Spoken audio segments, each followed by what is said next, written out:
Are you all set? Ready to start investigating?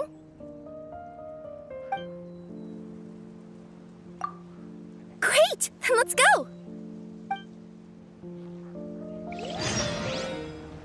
I've delivered packages all over, but I've never seen a mysterious fairy tale world like this before. Looks like nobody has gotten around to repairing this house yet. Ugh, even I wouldn't dare to sleep in there. It might suddenly collapse in on you.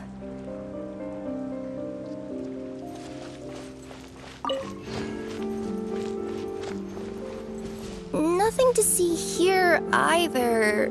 Maybe we can find someone to ask? Aha! Over there! I bet we'll find some people there. Let's go take a look.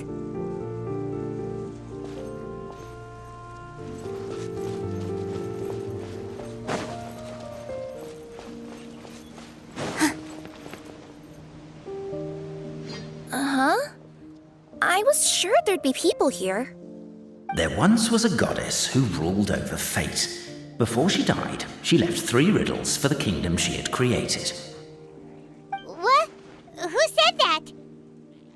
Long story short, on this day, a sentient feline, an outlander, and a diminutive pixie arrived on the scene.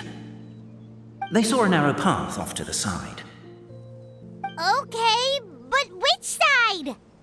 Yeah, if you gave ambiguous instructions like that to a Comania Express courier, they'd give you the parcel right back and tell you to write the delivery address more clearly. Despite how obvious the answer was, the perplexed pixie and the flummoxed feline struggled to work it out. Although, perhaps a small part of the blame could be attributed to my dull narration. All right, let's try this again. The path on the left-hand side seemed to give off an enticing fragrance, as if to say, this is the way to wealth and glory. Ooh, that sounds like the start of a good story. Then what? Then what?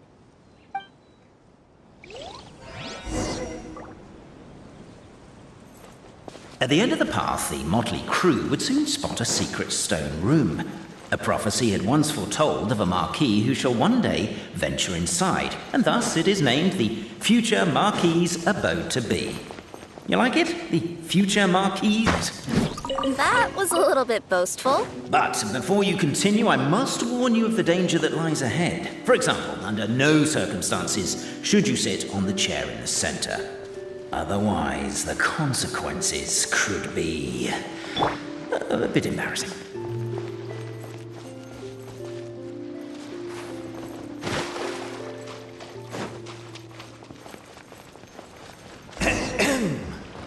So many summers, winters, springs, and falls, and now at last a hero hither strides. This realm knows not what lies beyond its walls. Its secrets mystify the world outside. Wait, new voices. Who are they?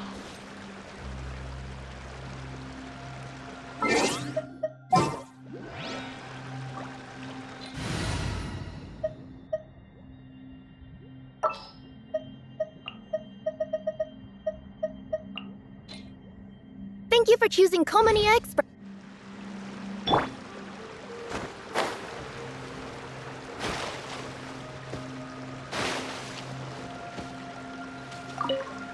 As golden sunlight fills the firmament, the tabletop engrosses your attent. Perchance peruse these pages thence. They Captivated by the epic poetry and enthralled by the outstanding storytelling, the Outlanders knew what their... Why isn't she reading the files on the desk? Hey, Bobarano, maybe quit showing off and try using words she'll actually understand? I can either rhyme like a bard, or I can curse like a sailor. And right now, Cape, you are seriously tempting me towards the latter. Namely, to remove the clockwork key from the raised platform up ahead. Cape, I just realized you said we all had to speak like bards, but every time you open up your mouth, I don't hear any rhymes. Perhaps the Outlanders are worried that something drastic will happen the moment they remove it. Maybe that's why they're investigating the area thoroughly first. Can't fault them for that. I'm wondering if we can take advantage of this downtime to discuss whether we really need to keep this up. Oh, if you guys don't want to put on a voice and speak in verse, be my guest. Just don't blame me for your own poetic incompetence. Stop the poem. We have a situation. Something's up with this person. Traveler? Are you alright?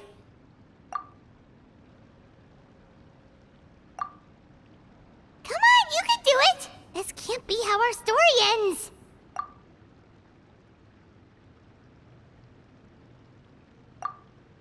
Can I give you a hand or a tail, even?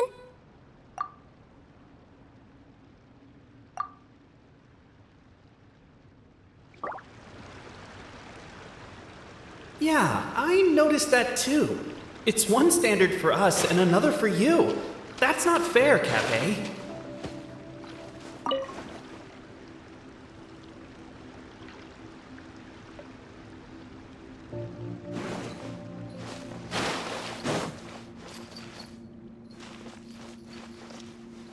With wood and earthenware strewn all around, the demon feline's fury can't be quelled, reducing them to rubble on the ground.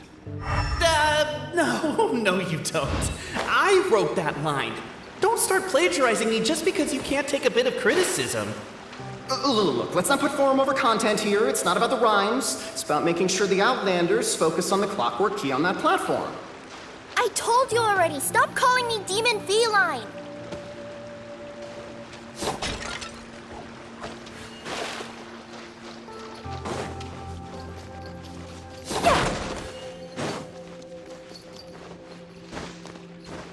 Strong as stone, firm as steel, the Outlander pulls, but it does not yield. This has happened many times before, but this time is different. A thought enters the Outlander's mind. Attack! The Outlander's comrades urge her on. Keep up the attack! Don't give up halfway! We didn't want to interrupt. The attack now over! Only one final step remains. Now it is the time to seize the key. Yes! Finally! Come on, move your butts! And your lights, assuming they're still in working order. It's showtime! No hard feelings about your lack of poetic contributions? Oh, let it go!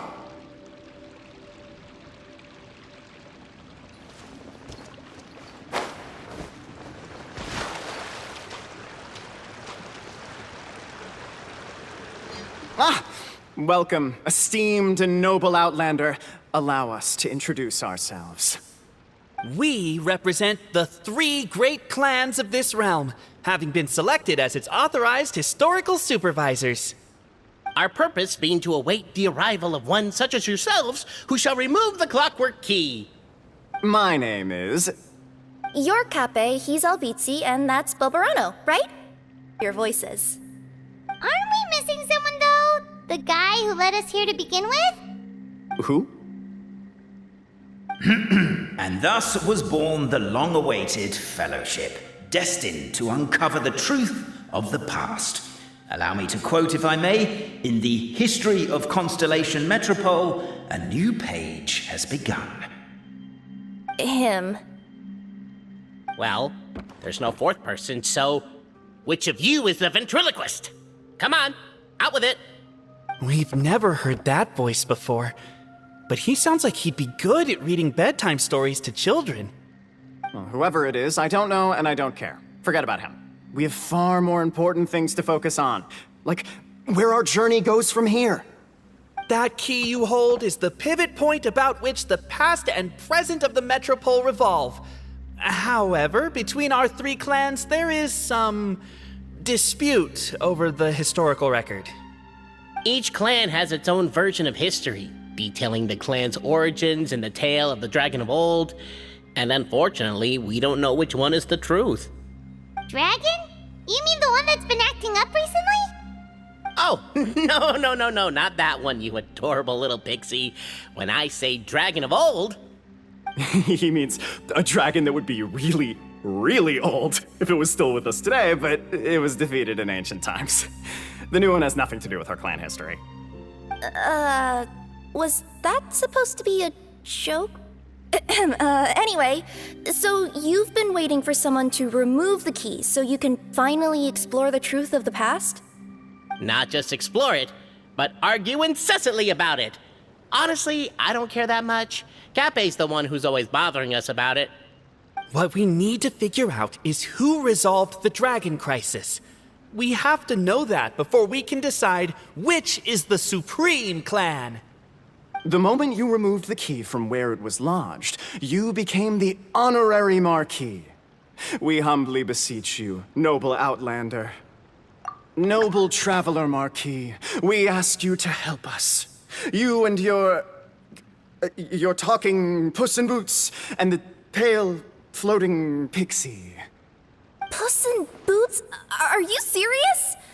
It's better than demon feline, but still. Embrace it, my friend, embrace it. Most cats don't wear boots or speak, do they? I'm not even a cat. I'm a Nekomata. Now. Please allow me to lead you all to a sacred memorial site. It will be much easier to explain what needs to be done once we are there.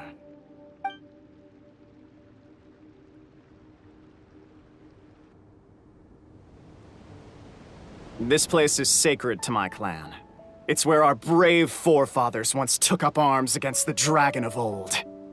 After a bitter battle that dragged on for many days and nights, finally, our forefathers fought the dragon into submission, and it fled. They took turns, though. Some forefathers worked the day shift, while others worked the night shift. So they say. It's just a legend, though. Wait a second? Did I just hear you admit that your clan's history is just a legend? History, legend, who cares? My clan was definitely courageous, that's the point. That's the truth. And isn't the truth what we've all been arguing about non-stop for all these years? Cape's words gave the traveler food for thought. Could it be that the truth in a fictional world is equivalent to fiction in the real world? But that would have to wait. Apparently, Cape was not alone in his pilgrimage to this sacred site. Unwanted company had arrived. The traveler and the talking cat, Nekomata, decided to teach them some manners.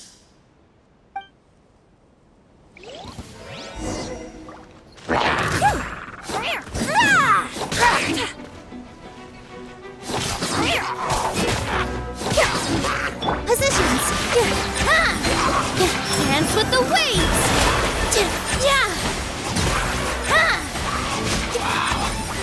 A true display of heroism and valor. It was as if the spirits of my ancestors were fighting through you. Here's a thought. Could be wrong, but maybe the Traveler Marquis is a lot more powerful than your ancestors. Technically, by saying that, aren't you implicitly acknowledging your martial prowess and show of courage are a more vivid reenactment of my ancestors' feats that suit the modern aesthetic? Now, let's get down to business. As we all know, time is but an illusion. Time may flow line by line, page by page, or frame by frame, but usually it flows in the form of springs and gears. And that clockwork key you have in your hand can turn back time and make the past reappear. Well, actually, my view is that the illusion of time is more of a problem, while the body is the vessel of the conscious mind. But the mind cannot understand the dimension of time, so we experience instead an endless continuum of moments as the pinion of now turns along the rack of ages. I'm getting flashbacks to when I was delivering packages to the Sumeru Academia. A teacher once asked Albizzi what his greatest fear was, and he replied, dragons. Boberano was asked the same question. He replied, time, and repeated the argument we just heard. The teacher then turned to Cape and posed the same question. He replied, Boberano. The manuscript that tells the truth of the historical record, the blueprint to all of creation, the work of the great mage themselves. It can be found at the beginning of the Girac, and on the very first page of the book. Paimon didn't follow all that, but basically, You're just saying that we need to put the key in and turn it all the way back? Exactly. It is said that in the beginning, the goddess of creation took the goddess of fate's manuscript as a blueprint, placed it under the goddess of prophecy's starry realm, and generated the world from a few magic arrays. So in a few moments, when the great clockwork key turns the local time here back to the very beginning, we will restore the magic arrays back to their original configurations. Hold on, isn't stealing part of the blueprint of creation a little dangerous? Also, how are we supposed to know the original configurations of the magic arrays? Well, the general shapes of the configurations have been passed down over the ages. They now form the family crests of each of our clans. So you'll just need to reference my family crest and join the dots accordingly.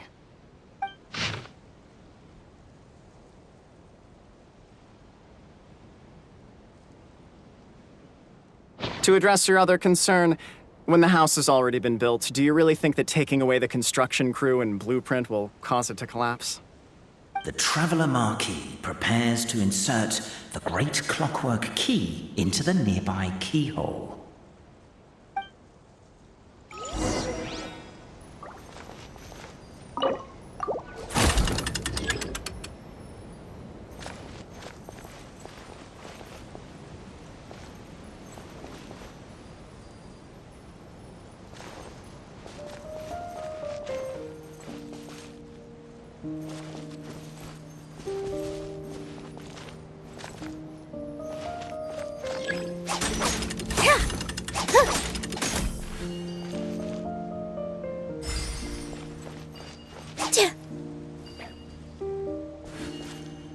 I guess we should start here?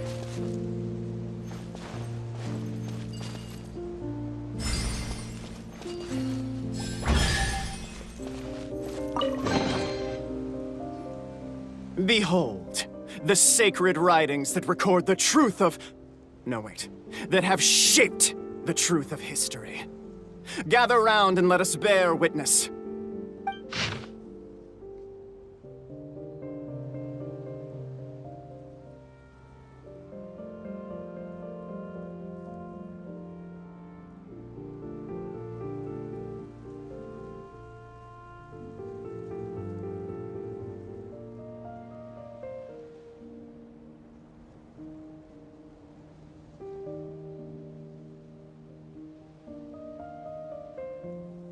Feast your eyes, rejoice, and cheer, for this is the unquestionable truth.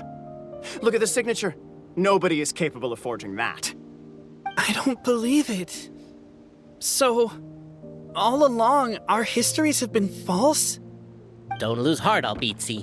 It does not follow from his is true that ours are false. That might be the most bogus logic I've ever heard. But keep up the mental gymnastics, Boberano. I've been waiting for that look of jealousy on your face my whole life, and I'm gonna savor it. And yet, it seemed that this conundrum could indeed have more than one solution. Everyone agreed that there may be more than one truth. The party decided to visit the sacred sites of the other clans and see what their documents had to say. Isn't a narrator supposed to remain detached and objective? It feels like you're forcing a narrative agenda on us here. Well, whatever. I'm in a good mood. Let's do it. The instructions say to repeat the process 3 times, and besides, I'm looking forward to watching you both be sorely disappointed. Let's do my clan next. I'll lead the way. We'll need the key again, right? Let me see if I can pull it out. Yoink!